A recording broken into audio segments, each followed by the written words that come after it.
तो ये माना जा रहा था कि बीजेपी का तो सुपड़ा साफ होगा, लेकिन फिर भी हम कहें कि पिछले रिजल्ट के मुकाबले बीजेपी ज्यादा सीटें जीती है।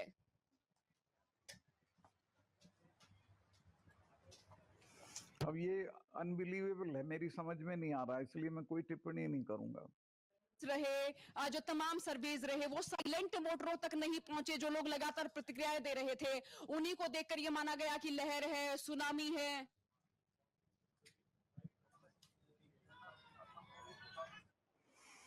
अब मैं इस पे कुछ कहना नहीं चाहता, मैं एक बात सिर्फ कहना चाहता हूं और वो ये है कि ये ईवीएम से चुनाव बंद करना चाहिए। ईवीएम के जरिए चुनाव कभी भी फेयर नहीं होंगे, दुनिया में कहीं ईवीएम से चुनाव नहीं होता है। जहां ईवीएम इजाद हुई थी वहां भी नहीं होता, वहां भी कागज से ही वोट होता है।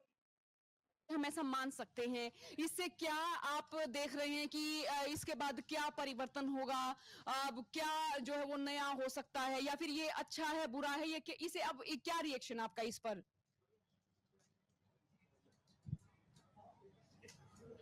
नहीं, बीजेपी की सरकार बनती है तो उन्हें घमंड में आने के बजाय जनता की सेवा करना चाहिए, और खास तौर से जो तबके उनसे नाराज हैं, किसान हैं, नौजवान हैं, पहलवान हैं, उनके लिए काम करना चाहिए। पार कर जाएगी, अब बहुमत के करीब होगी कांग्रेस, लेकिन इस तरह का जो प्रदर्शन रहा, अब उसका आप क्या कारण मानते हैं? कहां चूक हुई, कहां क्या रहा?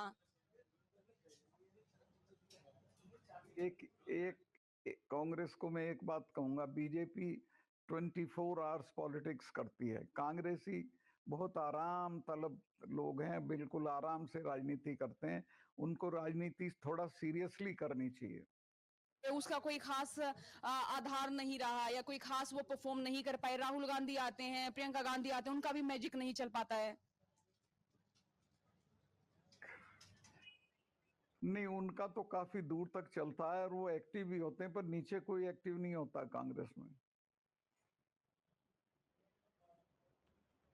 ये उनसे किसानों को लेके, जवानों को लेके, या जो इन वर्षों के दौरान आपको जो कमियां लगी?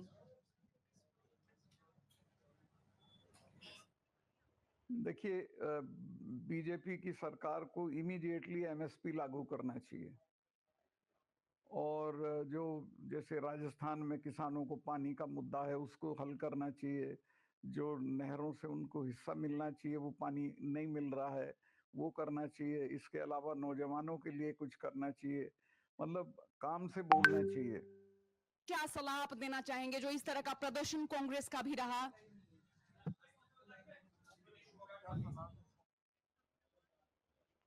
कांग्रेस को मैं क्या सलाह दूं, कांग्रेस तो बड़ी पुरानी पार्टी है, सब विद्वान लोग हैं, और उन्हें मैं यही कहूंगा कि राजनीति कर रहे हो तो सीरियसली करो।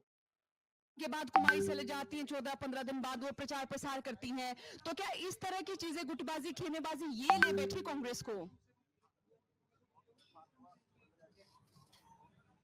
हाँ, इससे बहुत नुकसान हुआ शैलजा इशू से, चूंकि बहुत वोट है वहाँ बैकवर्ड का और इनका दलित लोगों का, तो इससे काफी नुकसान हुआ, ये अवॉइड करना चाहिए। चौटाला की सीट भी बड़ी फंसी हुई नजर आ रही है, तो हम ये भी माने कि जो घरानों के राजनीति रही वो भी अब की बार एक अलग ही दिशा में नजर आई।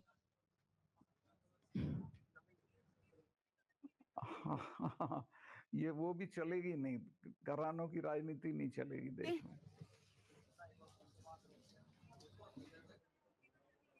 नहीं, वो राहुल गांधी, प्रियंका गांधी की हरियाणा एंट्री कुछ कमाल कर पाई?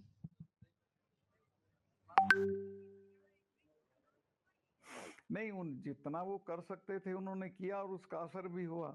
राहुल का तो मैं जहां देख रहा हूं, जहां जा रहा है उसका असर होता है, लोग उसका सम्मान भी करते हैं, लोग उसके साथ भी खड़े होते हैं। और राहुल तो मेरे पास आए थे एक इंटरव्यू करने मेरा, तो मैंने देखा वो तो he is down to earth, बहुत समझदार और होशियार लड़का है, and he will go a long way. अपनी जो है वो सारी जिम्मेदारी पूरी कर दी। स्टेट लीडरशिप की कहीं ना कहीं इस तरह की कमी रही कि गुटबाजी दिखाते रहे, खेमेबाजी दिखाते रहे, बेहतरीन प्रदर्शन हो सकता था यानी कांग्रेस का। इस बिल्कुल सही है, स्टेट लीडरशिप और उससे भी नीचे इन लोगों की कमी रही, राहुल जाज भी टटोल पाए, क्योंकि अगर हम ये कहें कि जो साइलेंट वोटर है उन्हें अपनी ओर खींच सकते थे, यानी जो पूरी जो कांग्रेस के भीतर चर्चाएं रही, सीएम कौन बनेगा, इन अंत के दिनों में तो यही पर ही रही, इसी विषय पर रही। सुनामी तो नहीं, पर हाँ एग्जिट पोल के भी ज्यादा माने नहीं दिखाई दिए और इसमें बीजेपी आसानी से जीत गई। बीजेपी के हिस्से का जो और वोटर है वो बड़ा ये साइलेंट एक वोटर है, दुर्भाग्यपूर्ण बात अब है। उसकी नब्ज नहीं टटोली गई या उन तक नहीं पहुंचा गया।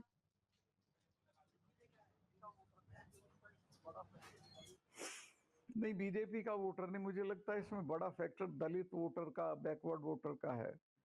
वो सैनी के बनने से बैकवर्ड और शैलजा की नाराजगी से भी अपनी दलित प्रतिक्रिया वोटर, लेना ये चाहूंगी मिल गया मैं। बीजेपी। यहाँ पे एनसी प्लस जो है 52 सीटों पे, पीडीपी 2 सीटों पे, बीजेपी 27 सीटों पे, दूसरे दल जो है वो है 9 सीटों पे।